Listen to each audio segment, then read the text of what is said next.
नसीब का खेल पर एक लंबी कहानी है। गांव की सीमा पर बरगद के पेड़ की छांव में रामलाल नाम का एक गरीब किसान रहता था।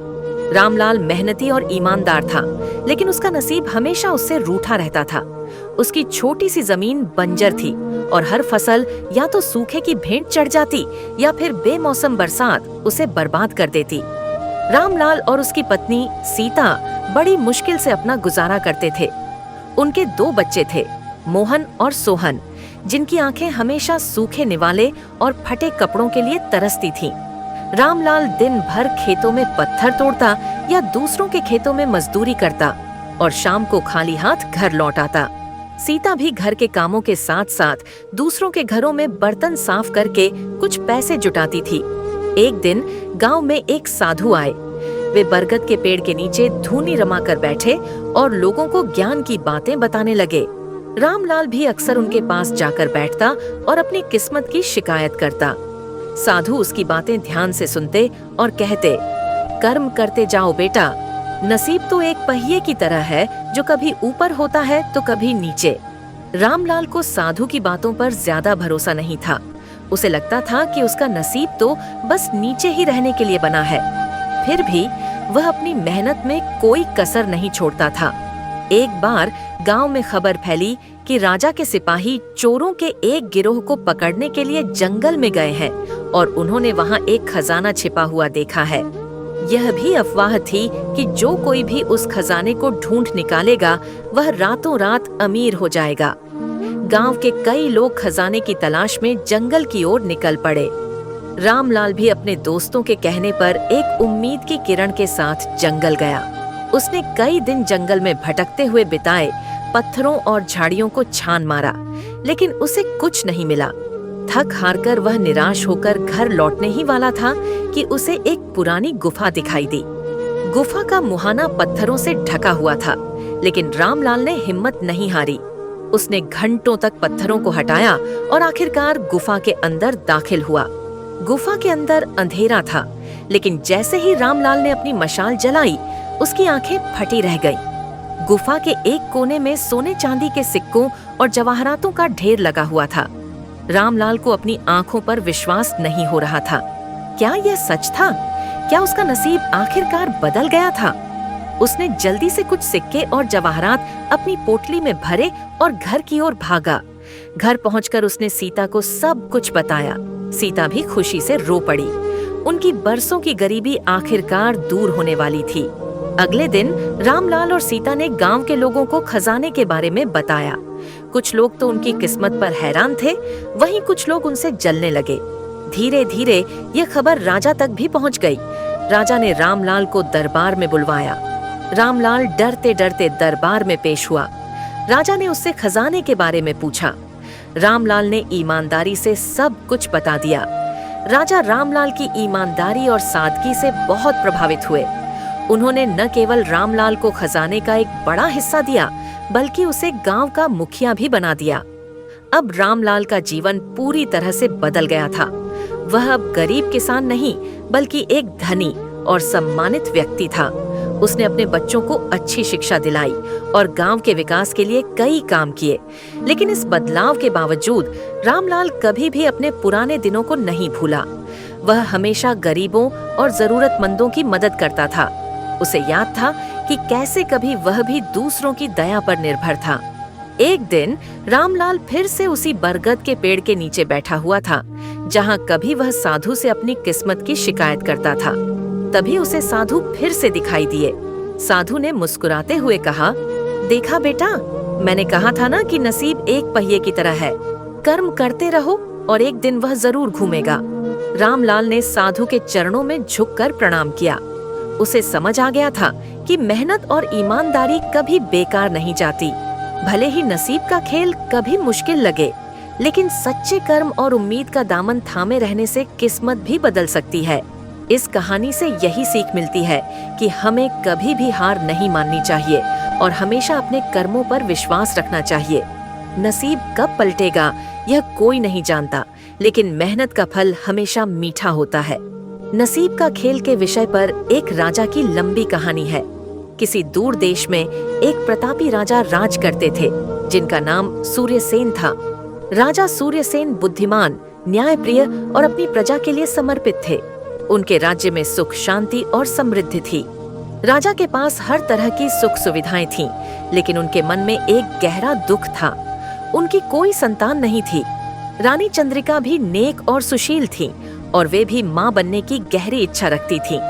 राजा और रानी ने कई वैद्य और हकीमों से सलाह ली, कई पूजा पाठ और दान किए, लेकिन उनकी गोद सूनी ही रही।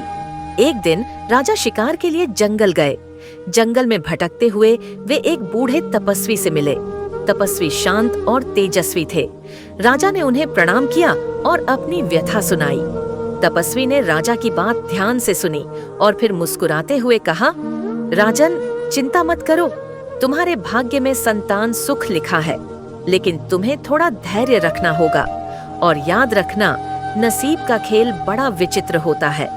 राजा को तपस्वी की बातों से थोड़ी उम्मीद मिली। उन्होंने तपस्वी को धन्यवाद दिया और वापस महल लौट आए। कुछ वर्षों बाद रानी चंद्रिका गर्भवती हुई। राजा और रानी की खुशी का ठिकाना नहीं रहा। पूरे राज्य में उत्सव मनाया गया। समय आने पर रानी ने एक सुंदर और स्वस्थ राजकुमार को जन्म दिया, जिसका नाम उन्होंने विक्रम रखा। राजकुमार विक्रम धीरे धीरे बड़ा होने लगा। वह बुद्धिमान, साहसी और विनम्र था। राजा सूर्यसेन उसे बहुत प्यार करते थे और उसे राजकाज की शिक्षा देते थे। सभी को उम्मीद थी कि विक्रम एक महान राजा बनेगा, लेकिन नसीब को कुछ और ही मंजूर था। जब राजकुमार विक्रम 16 वर्ष के थे, राज्य में एक भयानक बीमारी फैली। कई लोग इस बीमारी की चपेट में आ गए और राजकुमार विक्रम भी इससे अछूता नहीं रहा। राजा और रानी बुरी तरह टूट गए। उन्होंने हर संभव इलाज करवाया, लेकिन राजकुमार की सेहत बिगड़ती ही चली गई। आखिरकार विक्रम ने अपने माता पिता और राज्य को छोड़कर इस दुनिया से विदा ले ली। राजा सूर्यसेन और रानी चंद्रिका शोक में डूब गए। उन्हें लगने लगा कि नसीब ने उनके साथ क्रूर मजाक किया है। जिस संतान के लिए उन्होंने इतने वर्षों तक प्रार्थना की, वह इतनी जल्दी उनसे छीन ली गई। राजा ने राजकाज में भी रुचि खो दी। वे अक्सर अकेले बैठे रहते और अपने बेटे को याद करते। रानी भी महल के एक कोने में गुमसुम रहती थीं। राज्य में उदासी छा गई थी। एक दिन राजा अपने बगीचे में टहल रहे थे, तभी उन्हें वहीं बूढ़े तपस्वी फिर से दिखाई दिए। राजा ने उन्हें पहचान लिया और उनके चरणों में गिर पड़े। महाराज, क्या हुआ? आप इतने दुखी क्यों हैं? तपस्वी ने पूछा। राजा ने अपने बेटे की मृत्यु की कहानी सुनाई और कहा, हे तपस्वी, आपने कहा था कि मेरे भाग्य में संतान सुख लिखा है, लेकिन नसीब ने मुझसे मेरा इकलौता बेटा छीन लिया। यह कैसा नसीब का खेल है? तपस्वी ने राजा को शांति से सुना और फिर कहा, राजन, तुम नसीब के एक पहलू को देख रहे हो, दूसरे को नहीं। तुम्हारे भाग्य में पुत्र का सुख लिखा था और तुम्हें वह मिला, लेकिन जीवन और मृत्यु तो प्रकृति का नियम है। किसी का आना और जाना हमारे हाथ में नहीं होता। लेकिन तपस्वी जी, मेरा बेटा तो बहुत छोटा था, उसने तो अभी जीवन देखना शुरू ही किया था। राजा ने विलाप करते हुए कहा। तपस्वी ने गहरी सांस ली और बोले, राजन, हर जीवन का अपना एक उद्देश्य होता है, एक निश्चित समय होता है। हो सकता है कि राजकुमार विक्रम का उद्देश्य इतना ही था, और यह भी हो सकता है कि उसके जाने में भी कोई बड़ी भलाई छिपी हो जिसे तुम अभी नहीं समझ पा रहे हो। राजा तपस्वी की बातों पर विचार करने लगे। उन्हें थोड़ा ढाढ़स बंधा। तपस्वी ने आगे कहा, देखो राजन, नसीब एक नदी की तरह है। वह कभी सीधी बहती है तो कभी टेढ़ी मेढ़ी, कभी उसमें सुख के झरने बहते हैं तो कभी दुख के पत्थर आते हैं, लेकिन नदी बहना कभी बंद नहीं करती। इसी तरह जीवन में सुख और दुख आते जाते रहते हैं। हमें हर स्थिति को स्वीकार करना सीखना होता है। तपस्वी की बातों ने राजा के मन पर गहरा प्रभाव डाला। उन्हें धीरे धीरे समझ आने लगा कि जीवन में सब कुछ हमारे नियंत्रण में नहीं होता। नसीब का खेल अप्रत्याशित होता है और हमें हर परिस्थिति के लिए तैयार रहना चाहिए।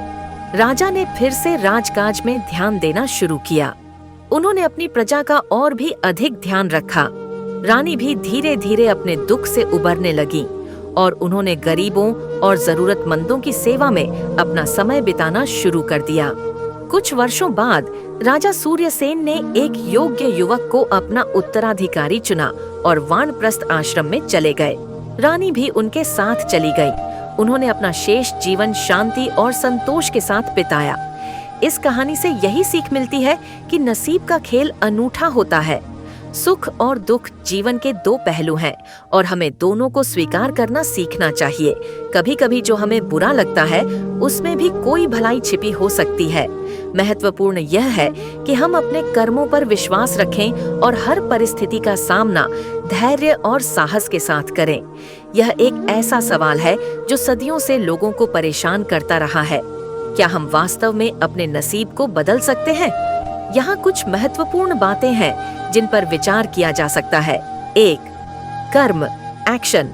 सबसे महत्वपूर्ण चीज है कर्म करना। भाग्य निष्क्रिय रहने वालों की मदद नहीं करता।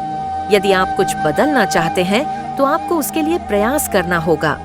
चाहे वह शिक्षा हो, करियर हो, रिश्ते हो या स्वास्थ्य हो, आपको सक्रिय रूप से काम करना होगा। सही दिशा में कर्म करें। सिर्फ मेहनत करना ही काफी नहीं है। आपको यह भी देखना होगा कि आप सही दिशा में प्रयास कर रहे हैं।